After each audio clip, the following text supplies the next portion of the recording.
Hola, soy la Basmati de nuevo con vosotros. Hoy os vengo, como ya casi que se ha inaugurado, casi no, se ha inaugurado el año Picasso, os vengo a hablar de un artículo que he leído en el ABC que se llama, bueno, he juntado varias, que se llama Kahnweiler visto, o sea, Picasso visto por Kahnweiler, que era su galerista. Pero Kahnweiler es un individuo muy interesante. Esto se está haciendo ahora mismo.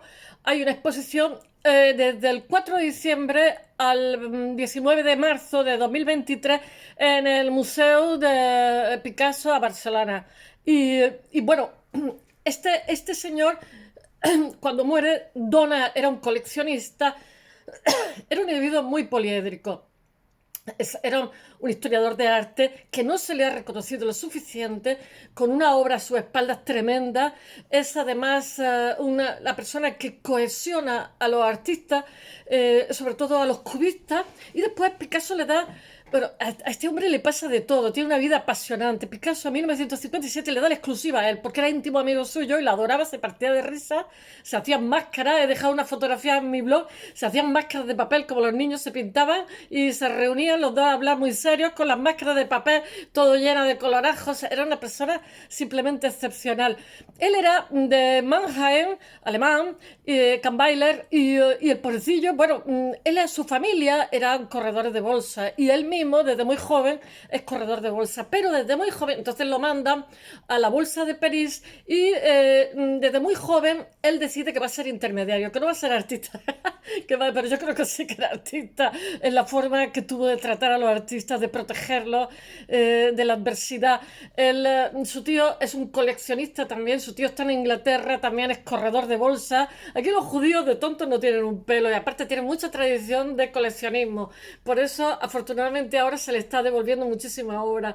Bueno, pues con 16, 17 años viaja entre Alemania y París. Después, en el año, no me acuerdo qué año, se nacionaliza francés, porque al pobrecillo le pasa de todo. Y hablaba francés perfectamente. He puesto una entrevista suya que está en francés. Para los hispanos no es tan difícil porque es una lengua romance, pasa como el italiano, lo entendemos. ¿Y qué estaba yo contando? Bueno, pues su tío era un coleccionista, una familia que tenía posible. Y desde muy jovencito, o sea, desde que era niño y adolescente, su abuelo lo educa en la música, en el arte, y los alemanes son muy musicales, los germanófilos en general, los austríacos también, bueno, la música sinfónica viene de ellos, ¿no? Y muy jovencito viaja por toda Europa viendo museos de todo tipo, yo qué sé, por todos lados, viendo artistas y tal. Y en un momento determinado decide ser galerista y abre una galería, a pesar de tener familia tan poderosa, abre una galería, se me está volando las cortinas, si veis diferente de la luz, son las cortinas que van y vienen. En un momento dado abre una galería, va a tener, me parece que tres galerías, no sé si tres o cuatro a lo largo de su vida, porque le pasa de todo. Y la primera galería que tiene la abre con 23 años, mientras que estaba trabajando en otras cosas, y esa galería es cuando conoce a Picasso, que entonces tiene 26 años, desde muy jovencillo, y entonces él cohesiona y agrupa a todo lo que van a ser los cubistas, que el cubismo, pero entonces él intuye, él apuesta mucho por los emergentes. Eso lo digo siempre, la gente que quiere hacer colecciones. Por favor, no apostéis por valores consolidados, apostad por emergentes, porque para eso hay que tener un grandísimo olfato.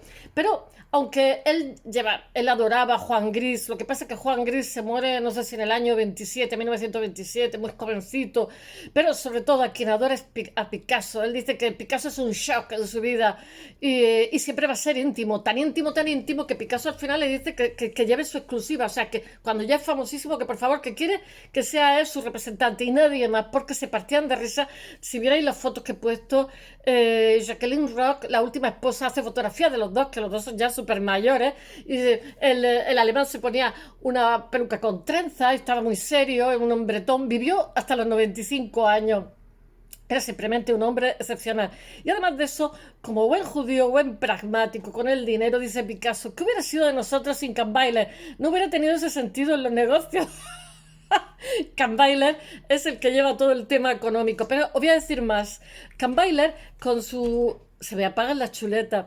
Con su sentido pragmático, lo que hizo a los artistas, tenía una galería de 4 metros cuadrados por 4 metros cuadrados, o sea, era casi un retrete aquello, pero era muy inteligente y fue a más en poco tiempo. Entonces, esa galería lo que hizo fue pagarle a los emergentes para que no se murieran de hambre, y casi todos los días hablaba con ellos y fotografiaba las obras que habían hecho, porque él era como un jardinero que preservaba sus flores para que las tormentas y todo esto no se les estropeara.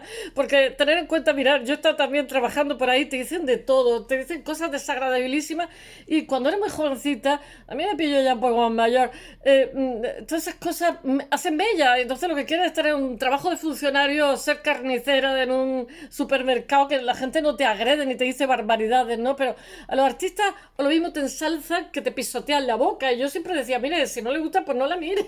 No me mate a palos, que no.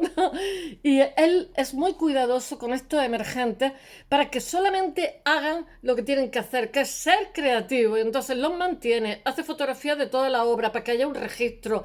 Era un alemanote inteligentísimo y con una sensibilidad tremenda. Les da libros para que lean, en fin. Tenía como, él es el que cohesiona sobre todo el cubismo. A ver qué puedo deciros. Bueno, entonces, de este señor cuando muere, me iría acordando de cosas, porque me he leído un montón de cosas. De cuando muere su familia, él está casado, pero su mujer, vamos a ver una cosa, en las dos guerras mundiales, en la Primera Guerra Mundial, como él vivía en Francia y tenía una galería que ya le iba bien. Y entonces, como resulta que es enemigo, pues le incautan los bienes, como han hecho ahora con los rusos, y se los subastan muy por debajo de su precio en un hotel al terminar la Primera Guerra Mundial. Y él recupera toda su colección, porque era coleccionista, aparte de tener un grupo de obras que especulaba y tal, era coleccionista porque le encantaban a la gente que representaba. Él decía que siempre actuaba por amor, y eso me encanta, esas palabras tan poéticas. Pero después llegó la Segunda Guerra Mundial, no sé si estaba ya nacionalizado francés, y entonces resulta que era judío. Y pobrecillo, otra vez perdió toda la colección y otra vez le tocó recuperarla. O sea, dice, dos guerras mundiales, dos ruinas. Me ha tocado empezar de cero. Pero en la Segunda Guerra Mundial, para él, la ruina más grande es que la adoraba su mujer, y en el año 45 de repente tuvo una muerte súbita. No se sabe si se le dio un infarto y tal, porque era una mujer joven. Entonces, la galería me parece que estaba a nombre de la hermana de ella o de la mujer, y, que me parece que sigue funcionando todavía. Y, y bueno, pues se murió, y para él fue un desastre, pero siguió luchando y tal, vivió hasta los 95, no se volvió a casar, y bueno, su colección de nuevo fue a más, y Picasso dijo, oye, ven para acá. Él dice que estuvo escapando de todos los gases, de todos los campos de concentración. Me parece que se refugió en Limoges, donde hacen esos platos, esas vajillas tan bonitas, que tienen fama, las vajillas de Limoges, ¿no? Que son antiquísimas, una tradición antigua, ¿no? Pues en esas zonas los judíos lo que hicieron fue eso. Gertrude Stein también se fue al campo, a zonas rurales remotas, donde no sabían si era judío, cristiano o lo que fuera, ¿no?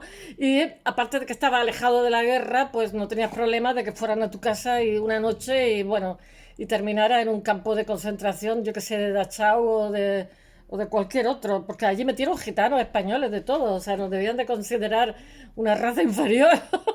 No sé, de mi tierra, me parece que hubo 300.000 muertos, ¿eh? Somos así morenillos. En fin, me río, pero no es para reírse. Hay un homenaje, ¿cómo se dice? Una intervención al lado del puerto que recuerda a estos españoles que murieron en estos campos de concentración.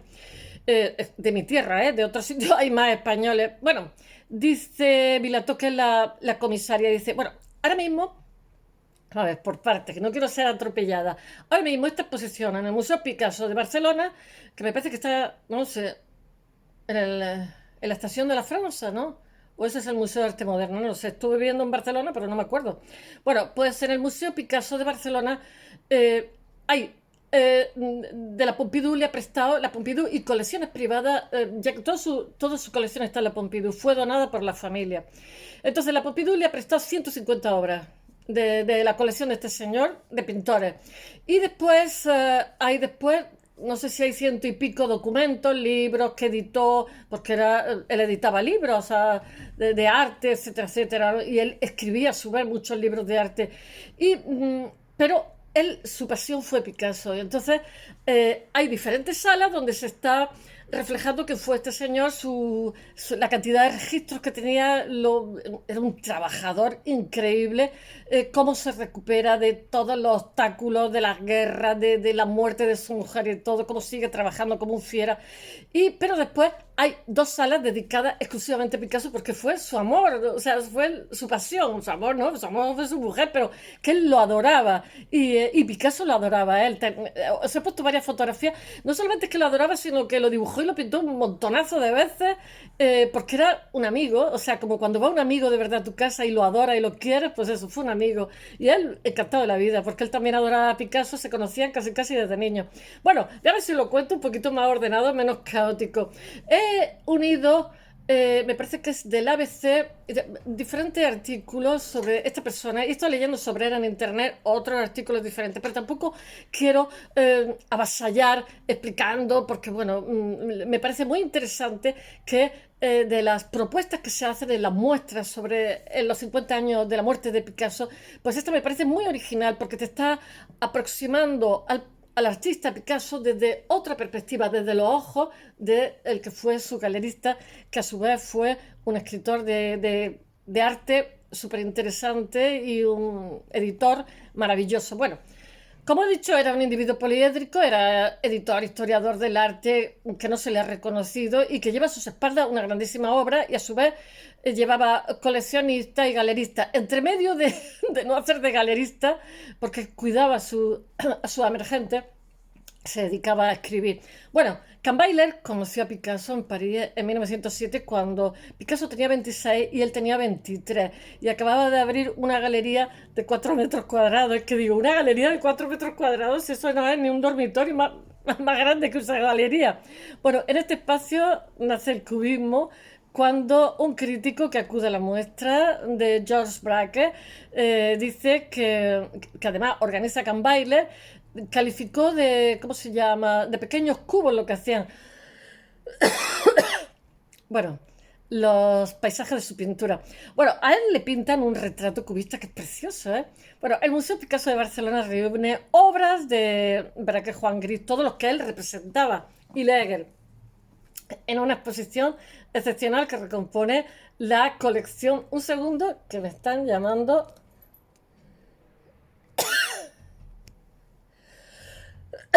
Siempre me llaman cuando estoy con el canal. Bueno, en esta exposición que se hace en el Museo de Barcelona, que va a estar abierto hasta el 19 de marzo, lo que se hace es recomponer toda la colección de este marchante para intentar recomponer su vida. Pero su vida la recorremos visualmente. Su perfil, lo que fueron sus filias, sus fobias. Y, bueno, más de 150 obras y 125 documentos. 150 obras que ha dejado el Pompidou. Y bueno, los documentos los han dejado familiares, etcétera. Porque esta exposición se viene planificando desde hace bastante tiempo para el 50 aniversario de lo que es Picasso. Conforma un recorrido que ocupa dos plantas del museo y que se nutre principalmente de 165 piezas entre pintura, escultura, libros que ha prestado para la ocasión el Pompidou, el Centro Pompidou, al que fue donado de París. En las primeras salas de la exposición se ve, este señor fue un visionario por encima de todo, y entonces vas viendo la exposición y vas percibiendo cómo está apostando por los emergentes que hay en ese momento. Tiene obras de Braque, de Juan Gris, de Henry Laurent, de Paul Klee, de Gaston-Louis Rousse, de André Masson, etc. Bueno, fue marchante, tiene una colección excepcional. Y le compraban, los que apuestan por los emergentes, Peggy Guggenheim también apostó por los emergentes, ¿eh? Yo siempre lo digo, quien quiera hacer una colección que apueste por emergentes. Porque, entre otras cosas, el que apuesta tiene también que saber mucho, porque para saber si sí, si no, si es interesante o si no. Bueno, él fue marchante, editor, teórico del arte, como he dicho, gestor cultural, y muchas veces juntaba a sus artistas, a los que patrocinaba, porque él también llevaba el tema de la bolsa, por el cual ganaba dinerillo para mantener su afición. Al final acabó profesional de eso, ¿no? Y entonces lo que hacía era juntar a sus artistas, a sus pipiolos, que él le daba un sueldecito, para que discutieran entre ellos y no se sintieran como desarraigados, desarrapados, porque tener en cuenta que Montmartre y Montparnasse en aquella época eran gente de todas partes del mundo que se unían en ese lugar para hacer arte. Había censado como 5.000 artistas, pero seguramente eran muchísimos más. Y este señor, en aquel, digamos, caldo de cultivo, lo que hizo fue sacar partido, pero para él mismo, porque él también se sentía feliz en ese ambiente. Bueno, él era una especie de jardinero, dice Xavier Vilató, que es sobrino nieto de Picasso. Dice, amaba a los artistas y su labor audaz, solidaria, solitaria y clarividente. Fue, en cierto modo, su gran jardinero, protegiéndolo mal que bien de la inclemencia y de los malos tiempos y permitiendo que su obra eclosionara en las mejores condiciones posibles. Yo también lo pienso. Bueno, porque realmente Picasso fue uno de los jovencillos a los cuales él promocionaba, porque él dice, Picasso decía, sin él no hubiéramos sido nada. Kahnweiler amó y cuidó y regó ese jardín que él cultivó durante décadas. Para él lo más importante era defender el arte, el humanismo. Todo eso lo dice lo que es la comisaria, que es Brigitte Leal, que es la comisaria de esta exposición, de esta muestra en Barcelona del año Picasso, que es el 2023, pero que ya se ha dado el pistoletazo de salida, que hay una exposición en, ¿cómo se llama? En Basilea, ahora Basilea, Basel es todo, Basel, Miami, bueno, en Kunstmuseum de Basilea. Bueno, ¿qué es lo que dice esta mujer? Dice, nos ofrece otras perspectivas sobre Picasso y sobre el vital papel mediador que tienen algunas personas en la carrera de los artistas. Este hombre dijo que quería ser eso, una especie de intermediario. Eh, la exposición se llama Daniel Henry Kahnweiler, marchante y editor, se llama. Tengo que leerlo porque no me lo sé. Y la que está en el Museo de Barcelona, Museo Picasso. Y bueno, él fue proteccionista, protector con sus artistas, pero a su vez fue coleccionista. Lo que pasa es que tuvo que sobrevivir a 2 guerras mundiales, como os he contado. Y bueno, él impulsó las carreras de John Braque, Juan Gris, Ferran Leger y por supuesto la de Picasso. Picasso le debe mucho a Gertrude Stein y a este señor, que este señor en aquella época no era su marchante, o sea, era su marchante, pero era el marchante de muchísimos más. A todos ellos los presenta a partir de 2008, era un pragmático, era un corredor de bolsa, de estos que son, no sé, hoy le llamamos broker, ¿no? Son terribles, despiadados, o sea, lo que pasa es que unía sensibilidad y corazón, que es lo perfecto, ¿no? Eso es lo que quisiéramos tener todos. Bueno, fue, no sé, estoy viendo la chuleta porque seguramente me salto cosas. Realmente esta exposición es una selección que ayuda a entender hasta qué punto la mediación de Kahnweiler fue imprescindible y ayuda al caldo de cultivo a incubar y proyectar el cubismo. Dice el teniente alcalde del Ayuntamiento de Barcelona, Jordi Martí, que supo ver lo que iba a ser importante en el futuro. Dice, y añade la comisaria, dice, las obras, os intento dar también un semblante, he pillado de aquí, de allá. Dice, las obras que se pueden ver aquí son las que tenía en casa, las que más quería, o sea, su colección particular. Él había nacido en Mannheim en 1884 y no sé si muere en el 79, en el 70 y algo, 70 bastante, con 94 o 95, a punto de cumplir 95, ¿eh? Fue longevo y además estuvo trabajando hasta el último momento. Antes se pensaba que la gente que trabajaba poco vivía muchos años, pero yo empiezo a sospechar que los que trabajan mucho en lo que les gusta son muy longevos, o sea que hay que pensar al contrario. Bueno, Daniel Henry Kahnweiler consideraba la pintura como una escritura inteligible desde el mundo, la máxima que le llevó a interesarse por artistas que decían que se habían embarcado en la creación de una obra radical y temible como fue el cubismo, porque el cubismo, mucha gente, eso lo contaba Gertrude Stein, mucha gente que seguía a Picasso y le compraba a Picasso y hacía que Picasso sobreviviera, cuando empezó a ser cubista, dejaron de gastarse dinero en él porque el cubismo era muy difícil, no era rentable para los que se consideraban coleccionistas. Entonces, determinadas personas como este Kahnweiler y Gertrude Stein le siguieron comprando para su colección privada y para que Picasso también pudiera seguir adelante, como fue así, ¿no? Y Picasso eso nunca lo olvidó. Bueno, una obra que en París de 1907 poco han visto, pero lo que todo el mundo se habla, que es La señorita de Beñón. Allí Kahnweiler se dio cuenta que estaban ante el kilómetro cero del cubismo y argumento de peso para que él, más joven incluso, porque tenía 23 años, decidiera aliarse con los artistas más atrevidos. Dice, Daniel Kahnweiler, marchante y editor, es de hecho la historia de una pasión y un atrevimiento, también de una dedicación fuera de lo común. Bueno, de hecho, después de la Primera Guerra Mundial, cuando fue considerado enemigo, porque era alemán y vivía en Francia, y le subastaron toda su colección, entonces, pues, eh, volvió a recuperar su colección. Compró uno a uno, porque además lo compró el que era su competencia, porque realmente en París en aquella época solamente había 6 galerías. Cuesta trabajo pensar que solamente hubiera 6 galerías cuando había 5.000 artistas censados, y había muchos más que no estaban censados, ¿no? Pocas galerías, o sea, poco desagüe de las ventas, de lo que, bueno, se consideraban bienes enemigos.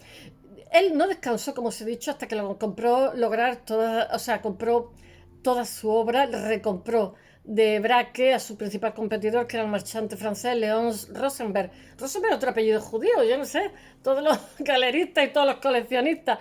Bueno, estableció una relación con los artistas que iban más allá de la relación comercial habitual entre un creador y su marchante. Él era judío de origen alemán y la Segunda Guerra Mundial volvió a pegar una estocada, como os he dicho, y volvió a empezar de cero cuando terminó la Guerra Mundial, pero él dice que lo que más importante que perdió fue su mujer, que la adoraba.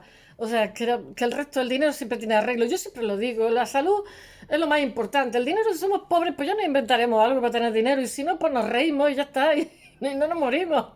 Pero yo qué sé, todo sano. Bueno, él después de la Segunda Guerra Mundial, él tenía una galería, él abre otra galería y se vuelve a reencontrar con Picasso, que dice que quiere que sea representante exclusivo, le da la exclusividad de toda su obra. Y a partir de 1977 hasta su muerte. Y porque a Picasso lo adoraba. Y además que tenéis que ver las fotos porque se están los dos muertos de risa, que son ya dos, dos viejos. O sea, pero son felicísimos los dos mirándose y hablándose porque se conocían de siempre. Bueno, por su mano pasaron esculturas de Henry Lauren, óleo, muebles de Elie Lascaux, flechas de Paul Klee, retratos de André Derain, pero Picasso fue para él su amor, su shock. Además él lo decía. De ahí pues que después de una decena de salas en la exposición, se ahonda en su relación con, bueno, que la sala esta, pues se ahonda su relación con Gris, él adoraba también a Juan Gris y George Braque, en su faceta como editor bibliófilo. La exposición desemboca en Picasso, que tiene además muchísimas obras suyas, del final, en las que Picasso toma la palabra a través de obras como Mujer desnuda, con sombrero turco, que es de 1955, Mujer haciendo pis, 1965, Picasso, o Las Meninas de 1975. Bueno, espero que os haya gustado. Mañana más. Hasta mañana.